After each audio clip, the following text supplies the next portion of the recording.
Hello, all, and welcome back to Mind Juice.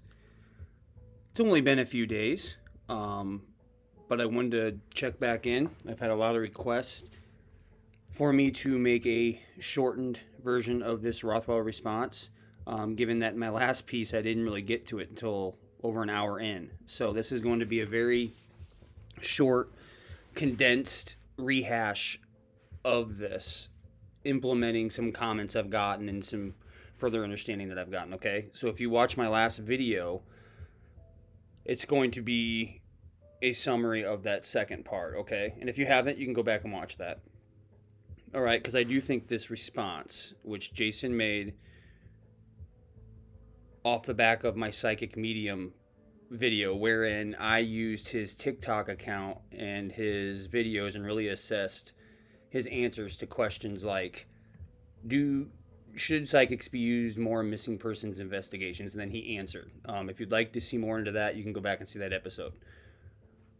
I'll post it at the end of this one as a link if you'd like to see it. But yeah, that's how this all connects together, okay? And I do have some new things that I want to share. So even if you did hear that, maybe you'll like this. Also, this is all about awareness, okay? So if I can get this one more streamlined on this exact point, maybe we can raise some awareness, okay? Also, I do want to point out, I think Barbara was the person in the comments. There's apparently a petition up on change.org, Justice for Nicola, What Happened? A new investigation to establish the truth. I don't know if this will ever do anything. The one thing I do want to say in regards to this, from my perspective, I don't want to promote this in any way against the police, okay? It's just an encouraging way as to maybe there needs to be, renewed investigation into promising leads in discovery, right? So I don't want the police to take any offense to me promoting this, okay? This is for Nicola's truth. That's what matters, right? Yes, I did want to share this. If you're interested, just type in Nikki Bulley petition, change.org or whatever in the search bar, and you can go right there and sign up. Alrighty? So I just wanted to share that. Thanks, Barbara, for sharing that.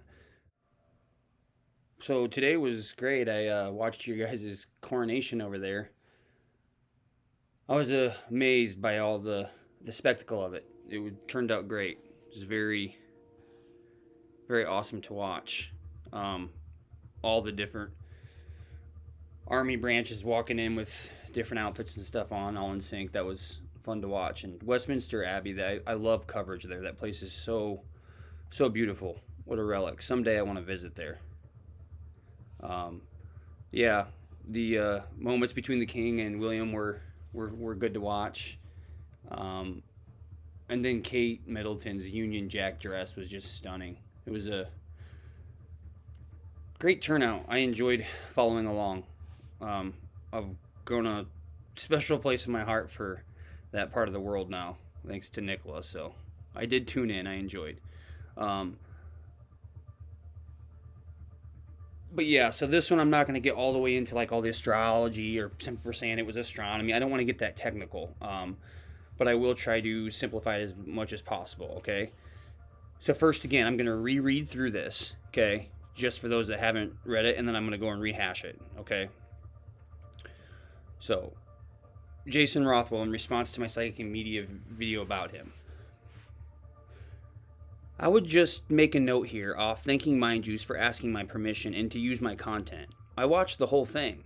There are many things mentioned or questions posed that I could explain further, i.e. the use of the word case. Indeed, prior to actually going that day to St. Michael's, I sat with the essence of Nikki Bulley for some days, getting to know her, understand her, share her thoughts, emotions, etc., viewing events prior to her passing. But these things are hard for people to understand, hence I don't dwell on it too long. I also don't share it openly as an incredibly emotive topic. You come to know the person at a deeper level, and it causes me to feel a serious sense of loss, even grief, to which, in many ways, I do not feel entitled. I'd also like to thank you for being polite and respectful of my beliefs while trying to obviously float some difficult thoughts. You commented on the moon, and that is incredibly significant, as one thing I noticed with these situations, the moon someone goes missing under tends to have a correlating moon under which they are then found. usually a waning gibbous. They also tend to have a set count between ellipses. The day Nicola Bulley was found, and the reason I went that day, was specifically because the moon moved into Pisces. The day I was approached by a friend to get involved in this situation. 2 of my fish deceased at the same moment, for seemingly no reason, and I took it to mean that Pisces would be significant. Some further down mention Rochelle, and while I would never wish to demean another person's work, drawings off trees, reeds, banks, and rivers, it is not exactly what I personally go off of. In this case, the signs and symbols that lead me to that location were seemingly insignificant, but incredibly important. A flight of starlings, a pig, a rose door, a green van, a shell to be found in an odd place, the song of a dead rabbit, etc., much like Macbeth. Macbeth have not to fear to great Burnham, wood to hide, a sane hill does come against. I would just mention, i.e., MB, Michael Brooks, his mom found him herself, as I stated, and has been misrepresented in the media. I assisted, quotes, meaning I gave an indication to a time and place. It was his mother herself who found him, and I never claimed otherwise. In most missing person cases I have been involved in thus far, 9, it is someone connected to the person who has then found them, directed usually over the phone by myself. In this case, I did not have that luxury and thus accepted I would have to personally go and do what was needed. But let me just say simply thank you for asking me for permission and thank you for your politeness. Again, I'm going to say thank you, Jason, for responding in a polite manner because I did pose some difficult and tough questions in regards to your comments. So I want to reiterate that here. Okay? Like I said, my philosophy is more along the lines of being a good man and standing strong on the morals and principles. And I think her family, 2 daughters, deserve the truth, right? Well, I mean, we all do, right? The world's a good place. We need to stand strong for that, okay? So, like I mentioned last time, this first part is all very interesting, okay? And his response to me overall is like, it's nice. Remember, he's the one who found her, so it's like, is he just being nice and sharing, or is like their intent behind it? In my opinion, it's because of the Michael Brooks situation. He wants that to be hushed. I think in the Nicola Bulley case, he was attached to this to give him credibility. You know, nothing to see here. He's done it before, right? Because if you go back and look in the 2018 articles when Michael Brooks went missing, it says body was found. It doesn't say by someone or a psychic or no. It says body was found. Now I know his mom did, but it doesn't indicate anybody in any of the articles. So it's interesting 5 years later, there's some articles like the one from the Mirror here that literally says that Jason quotes finding the body as well, right? So it's very misleading and misinterpreting, easy to misinterpret. So I think he's here to hash that out, right? Which is good for Joanne, Michael's mom, because there's no reason to cause more chaos in that case if she's trying to move on and heal, right? But the things that I found very intriguing about the post, like obviously I sat with her essence, right? Getting to know and understand her, okay? He says, you commented on the moon, and that is incredibly significant, as one thing I noticed with these situations, the moon someone goes missing under tends to have a correlating moon under which they are then found, usually a waning gibbous moon. And in my video, Psychic and Medium, I suggested that their moons being close to both being full moon. Michael's was. Nicola's was a day or 2 away from being a full moon. So I joked that they were close enough that, hey, maybe that could have been a psychic sign, right?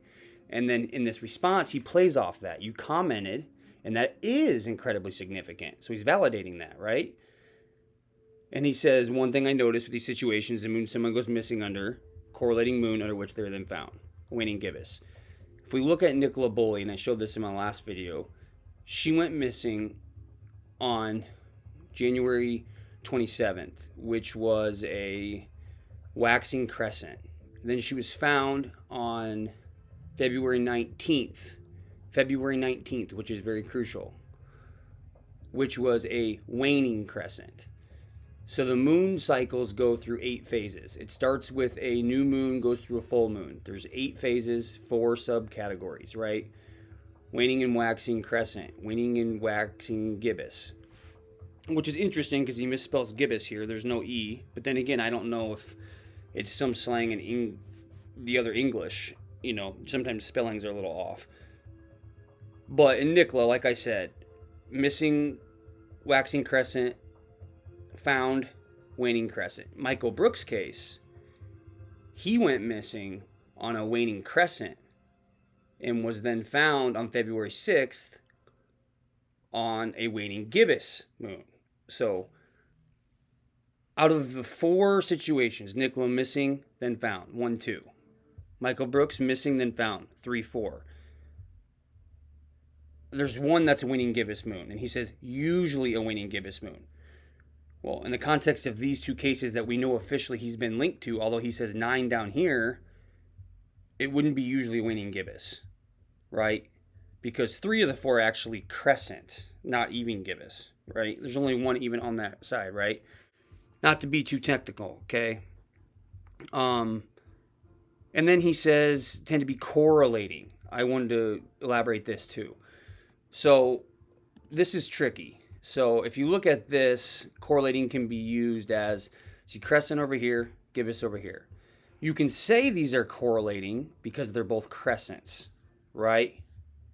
Waxing, one waning. Or you could say, you know, they're correlating as crescent versus gibbous, right? So I'm trying to cut through his words, okay? So he says usually a waning gibbous, okay? Usually the moon they go missing under correlates with the moon they're then found. Would you consider this correlating? You could technically in the context of crescent, right? But in terms of overall, I don't think they're necessarily correlating, right? Okay, that's besides the point. Interesting, but besides the point.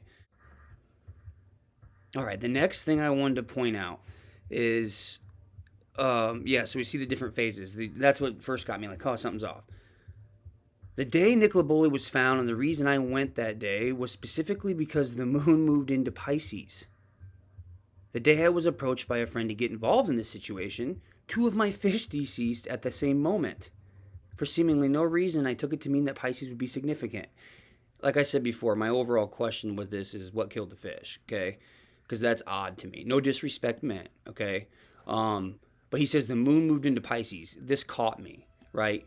In my last episode, I kind of tried to explain how the Earth works on a 365-day calendar, you know, and there's 12 zodiacs. As the Earth rotates around the sun, you know, we move through the phases underneath the celestial bodies of the stars into different zodiac signs, right? Gemini, Leo, Sagittarius, Capricorn, Cancer, you get it. Whereas the moon fluctuates more in a 27 to 29 and a half day cycle, wherein there's 8 phases. So it's like monthly, right? Whereas the zodiac calendar is yearly, okay? And I tried to explain this. And because years have varying days, as do the astrological shifts in the moon, when the Earth enters Pisces is not necessarily going to be the exact same time the moon enters Pisces. I've seen some people commenting the moon doesn't move into Pisces until May. Until May, I'm like, huh. So the moon does actually move. So I look back to February, okay? I look back to February 2023.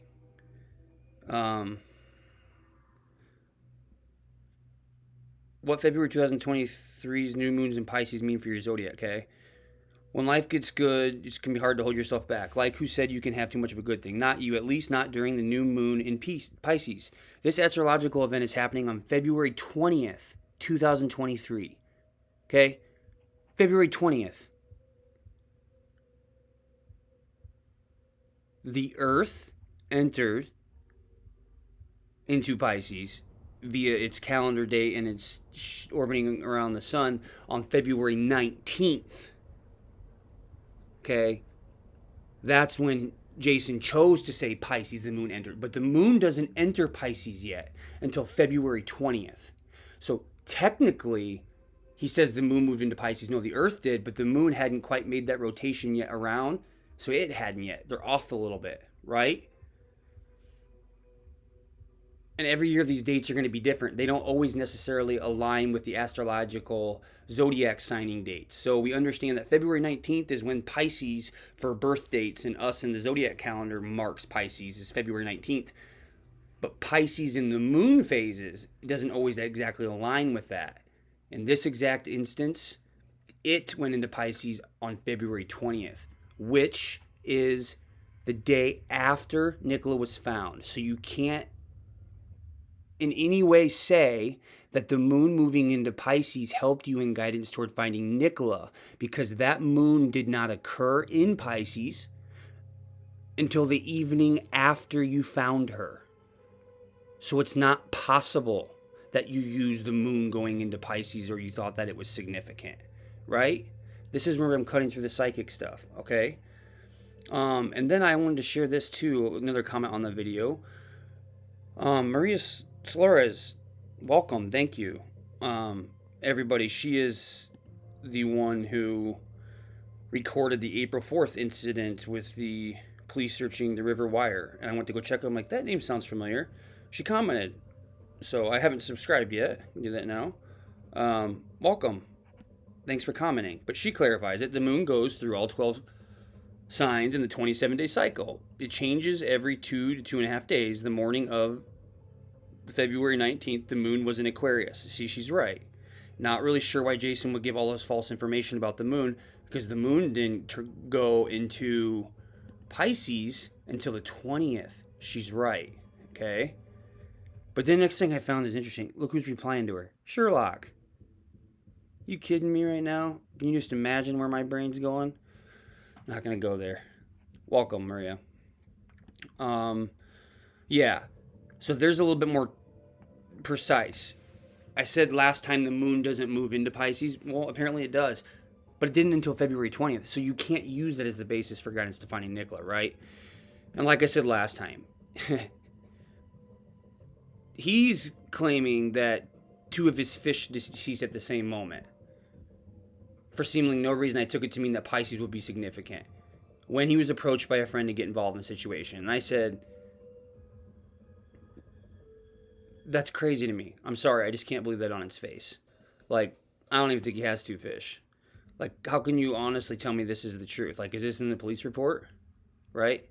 So, like I said, my theory is that, well, if you match the moon, which was a waxing crescent when Nicola went missing, to the moon when Nicola was found, which was a waning crescent, if you mesh those, they could kind of replicate the Pisces symbol, and I could see how you could say that gave you some psychic sign, right? But he didn't do that. He's claiming that when he was approached, the day Nicola was found, the reason I went that was specifically because the moon moved into Pisces. That's not true. It didn't happen until the 20th. So he can't say this. This is his misinterpretation of it. So that can't be authentic guidance. The day I was approached by a friend to get involved in the situation, which I believe is the only truth in this. I think the rest surrounding it is frosting. Then he says 2 of my fish deceased at the same moment. Right? So he's taking the moon moving into Pisces, which we know didn't happen until the 20th. She was found on the 19th. See? February 19th. Sunday, February 19th. So the moon hadn't even moved into Pisces yet. So this possibly can't be true. And then he claims his 2 fish deceased, meaning that Pisces would be significant. The only way that Pisces was significant was that on the calendar year, the Earth was moving into the celestial zodiac of Pisces, February 19th. But he says the moon moved into Pisces, which gave him some divine guidance. It didn't until the next day, February 20th. Okay? So thanks to you out there in the comments expanding my thought on that. I appreciate that. But there's your proof, right? Can't make this stuff up. All right, and then I said in my other video, some further down mention Rochelle. I would never wish to demean another person's work, drawings of trees, reeds, banks, and rivers. It's not exactly a person to go off of. I suggested that, yeah, he doesn't want to go off these because these are the things that give credence to truth in this case, right? He said she was floating on the middle of the river. I can kind of prove through Marsh Farm Hall, tidal flows, Fleetwood measurements, that this gave me clarity as to where she probably came from, right? The weir, she found in the reeds, that whole debacle. He doesn't want to use the geography or that type of stuff, right? Because that's what he's trying to steer you away from. Okay. Then down here he says these signs that he got were seemingly or significant. A flight of starlings, a pig, a rose door, a green van, a shell to be found in an odd place, the song of a dead rabbit, etc., much like Macbeth. A flight of starlings, someone in the comments made that was a reference to Hannibal Lecter. Well, that's interesting. It could be. I didn't check into it. A pig, like I said, I think that could be cop. Someone mentioned a rose door was the logo of the Lancashire Constabulary. And I looked, and it is a rose. And then they suggested, I think it was Rainbow Storm, suggested that the door could represent he has a safe exit and enter, which, there's no way to know that. But the rose being attached to Lancashire Constabulary is interesting. A pig, a rose door, Lancashire Constabulary cop, right? Green van, like I said, we all know the evidence in this case is a red van, right? If I were to ask you, what is the opposite of the color green? Go.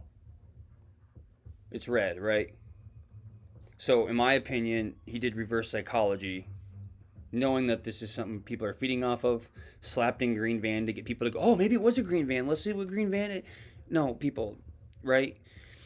And then a shell to be found in an odd place, right? I said it's kind of cryptic or just sounded kind of mystical. Someone suggested, apostrophe here. She'll be found in an odd place. That's interesting. Or if a shell of the body to be found in an odd place, right? Is he using these cryptically? She'll be found in an odd place is interesting. Then he says the song of a dead rabbit, okay? And as I covered last time, the term dead rabbit was used as late as the 1880s as a generic term for a young, lower-class criminal. What I suggested was, to me, is this insinuating that Jason Rothwell's the dead rabbit, and all of this, the TikToks, his presence, him being there, is his song. I mean, he comes and mentions Macbeth, right? I'm not going to butcher that again. But that quote, Macbeth takes this literally and believes this statement offers him some security since trees cannot walk. But it is actually deceptively worded to make Macbeth only feel secure. Okay? So why does he choose that line? Macbeth, the destruction wrought when ambition goes unchecked by moral constraints, finds its most powerful expression in the play's two main characters. Macbeth is courageous Scottish general who is not naturally inclined to commit evil deeds, yet he deeply desires power and advancement. Okay, and as I commented in my last video, some of his TikToks he quotes the Bible and Jesus. Here he quotes Macbeth, which is a tragedy and about the struggles of killing, right? And the push and pull of evil and good in the development of its protagonist, okay? Is he the dead rabbit in some type of gang initiation type thing, right? That's where I think his selection and choice of the Michael Brooks case is interesting, given that one's still so unsolved, okay?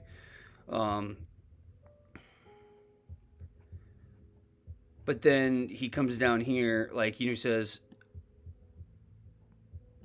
has been misrepresented in the media. Yeah, like I said, the media is the biggest weapon in this whole thing, right? If you want further elaboration on that, my last episodes discussed that. I think they used it to establish his credibility in the beginning. Nothing to see here, right? But now, as soon as I attack it, he backs away from it. So if this had been done right away, they could have hashed right through it, right? And then he claims, in missing person cases, I have been involved in 9 thus far, usually over the phone by myself. So like in Michael Brooks' case, Michael Brooks' mom, did you talk to Jason Rothwell on the phone? Does anybody attached to him being found, did they talk to Jason on the phone? I'd love to know. In 9, I mean, that's amazing if you did, man. Awesome. But to me, that's like almost NCAA expert level, right? But apparently not. Again, I'm not being disrespectful. I'm being dead serious. Think about it. Because there's no way to really audit or check into that. If he's saying that most of them is through the phone, how do you verify that? You can't. Well, I forgot. I don't remember. You can't, right? And to me, when you can't, that's overselling, right? Like one person said in the last one, they deleted the comment. Sorry for exposing you. They were right here, but this is just as good. Psalms 23, the Lord is my shepherd. But the one in the last episode said, the innocent have all the questions and the guilty have all the answers. Like, why is he providing more than he needs to, right? And like I said in the last video, I was kind of attacking the cops and kind of saying there might be corruption and stuff. I think that's why he felt comfortable, right? As long as I was looking towards them. He just wanted to clear that Michael Brooks thing up. And like I said, he was very nice and thankful. Thanks for being polite and respectful to my beliefs. Thank you for asking for my permission, which again, I appreciate. Adult, mature conversation. But remember in the article, when he found Nicola, he said the same thing to the Lancashire Constabulary about, thank you for respecting my beliefs. And at first I was like, oh, they must have been really nice to him. But like I said, I was kind of critical of him, and he's saying this. So it doesn't take much for him to express this publicly towards somebody, right? I mean, I have been respectful, but not like overboard. I have been kind of critical, right? So the response is kind of odd, okay? I think he was trying to think he's getting one over on me, and I saw right through it. Right? So regardless, like I know I don't want some people going and attacking my astronomy and astrology IQ, right? Like I did the fair enough research in regards to what he's saying. So at the end of the day, if anything I've said has been a little bit off, you get the point. It's not usually a waning gibbous. Okay? Like I just showed you with Nicola and Michael Brooks' cases, the two cases that he's publicly known to be associated with, in those 4 occurrences, it happens once. It's not usually a waning gibbous. The moon did not move into Pisces until February 20th. So that moon didn't happen until the night after he found her. So he couldn't have used that as actual guidance. It happened after he was guided to her, right? Day I was approached by a friend. Becky, this is the most important thing. Is it the lady he was with that he searched for it with? No offense to her, but this is about Nicola's truth, okay? Who does she know? Does she know anybody in the constabulary? Does she know Becky? Does she know Paul, right? Or is it Paul? Emma, right? I think it's probably Paul, because like I said in my last episode, there's so many overlap with Paul and the Ansell connection. I noted the 3. James and Mark from back in 2018 drug bust, SIO Becky Smith, Luis and the unnamed Rothwell female. They seem to be nice and chummy, right? So I'm not saying that means anything. Let's be fair to everybody, right? But I'm just saying the overlap. It's interesting that the names overlap, okay? Considering it's a small village, right? And there's this big crime. And another thing that was new that I thought was crazy, the rose door, the rose being the Lancashire Constabulary logo, right? Pig, that has to be a cop reference. I think the dead rabbit is him. Fight of Starlings, yes, could be something from, movie, whatever. Green van, I think he's flipping the red van there. She'll be found in an odd place, right? I think that makes sense. Macbeth, to me, that's his signature. Song of a Dead Rabbit, Macbeth.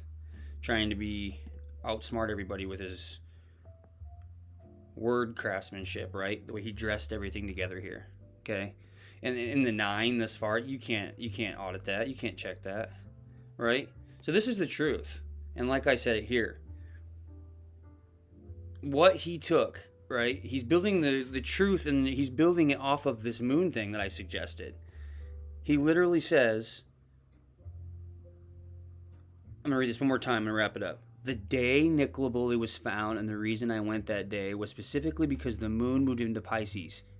That's not true. It didn't happen until February 20th. Okay? Then he says, this next statement, 2 of my fish deceased at the same moment for seemingly no reason. I took it to mean that Pisces would be significant. Okay? This is what he's claiming the day Nicola Bulley was found guided him to get her. Like I said, moved into Pisces not to the 20th. 2 of his fish died. Come on. No, they didn't. The day I was approached by a friend to get involved in the situation. Like I said, if it's Paul, he very well could just called him and said, hey man, hey buddy, I'm just having a vision, and I just think Nicola's trying to come home. The police searched here. I just have this feeling. And then Jason, being a psychic, could literally follow that, genuinely believe it, and then she's found, right? and Paul's just snowing him, right? Kind of using him, okay? And if that's the case, then I think Jason would probably be in danger, and I don't publish this recklessly. I'm trying to get to the truth, right? And if something needs to be done, that's what law enforcement needs to have be done, okay? I'm not trying to entice anything here.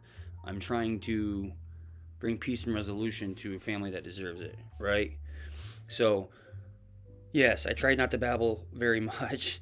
But yeah, I think that petition's cool. Just remember, I'm not promoting it in any way against the police. I think that's important. And also, want to remain respectful to Jason. I'm not trying to beat him down, but I think there's some case-changing information in here, right? I want to know if it's in the police report. I would love to hear something back. Inquest is still a good month away, but something's guiding me. Something's there. We just got to keep working. Alrighty, I'll be back soon, everybody. Until next time, mind juice out.